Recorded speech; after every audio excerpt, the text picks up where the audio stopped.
better to me. I don't have anything else. I don't have anything. I have a video. I just want to see you are very close to that number. The other person, Igbo or African, just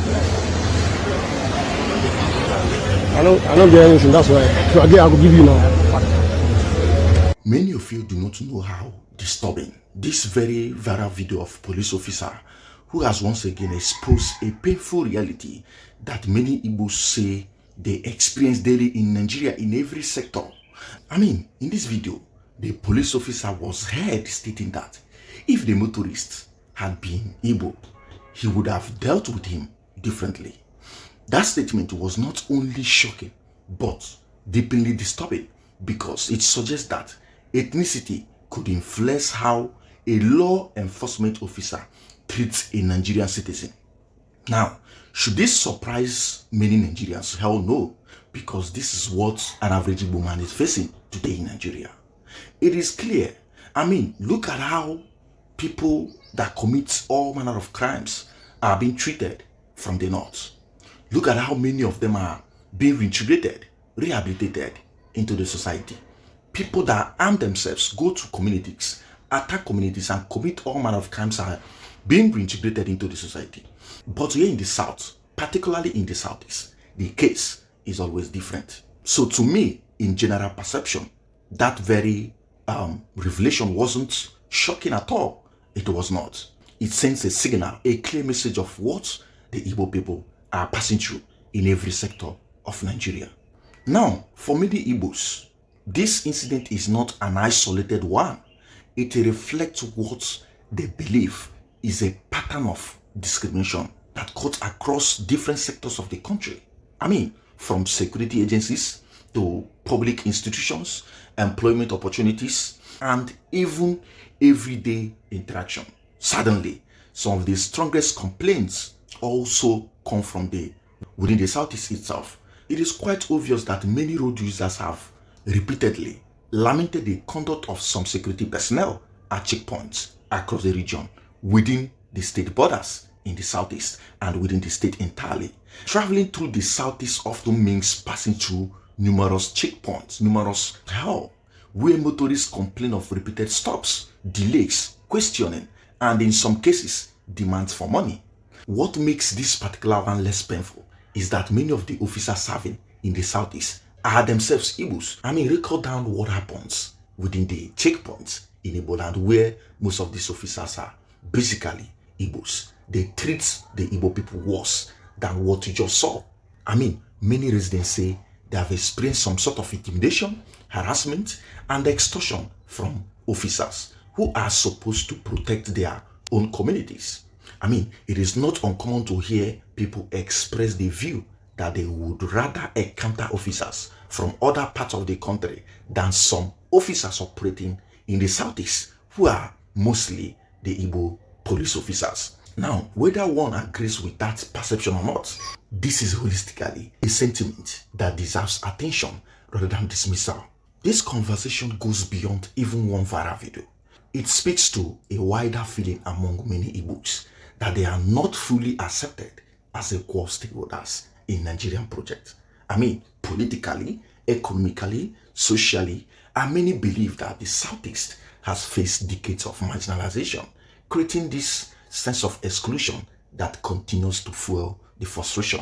Now, you see a lot of people demanding to go. You see a lot of Igbo people demanding, no, they want to have their own country.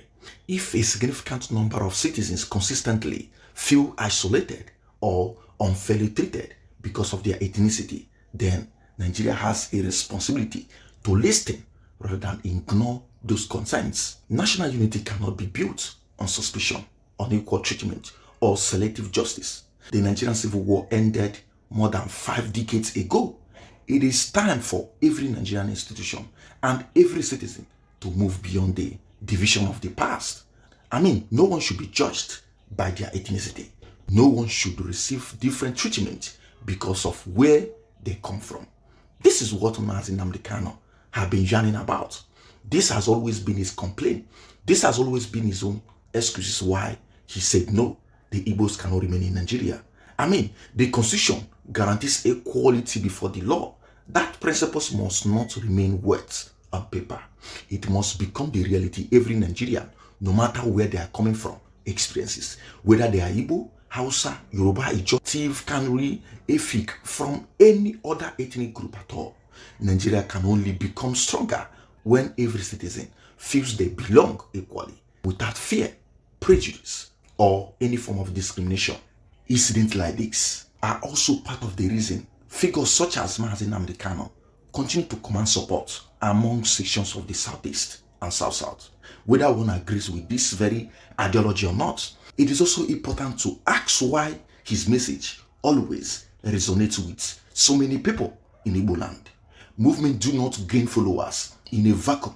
They often grow where people feel unheard, excluded, or unfairly treated. Many Igbos who support calls for self-determination argue that their convictions are shaped by what they perceive as years of unequal treatment across different sectors of Nigerian society. They point to their experience with security agencies alleging ethnic profiling, harassment at checkpoints, and discriminatory treatment by some police and military personnel. Others raise concerns about the justice system, arguing that they do not always have the same confidence in receiving equal treatment under the law. I mean, obviously looking at the likes of Ndigbo, the likes of nnamdikanu, you would understand exactly what I'm talking about. Politically, many also believe the Southeast has not enjoyed the same level of inclusion and representation as other regions, reinforcing a feeling of marginalization within the Nigerian Federation.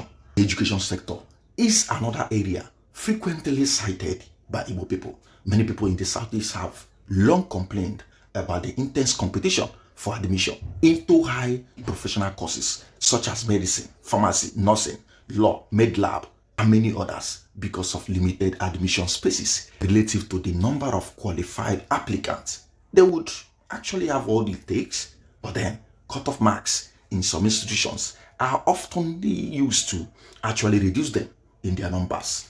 That is why their cutoff mark exceptionally are high.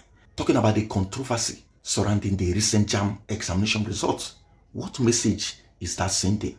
Particularly the widespread of that very complaint from candidates are mostly in Igbo land. So when you look at these things, they further deepen existing concerns and fuel perception of unfairness, even after the examination body acknowledged technical issues that affected some candidates. And we all can see that those things were actually targeted on the Igbo individuals. Now, these are only some of the grievances commonly expressed by many people from the Southeast. There are others that could be discussed at length. I mean, time will definitely fail me if I should actually continue to list all this. That is why many Igbos have reacted to the viral police video by saying it merely exposed publicly what they believe they have experienced privately for years. I mean, since the Civil War. So, whether one agrees with that perception or not, dismissing it outrightly will not solve the problem.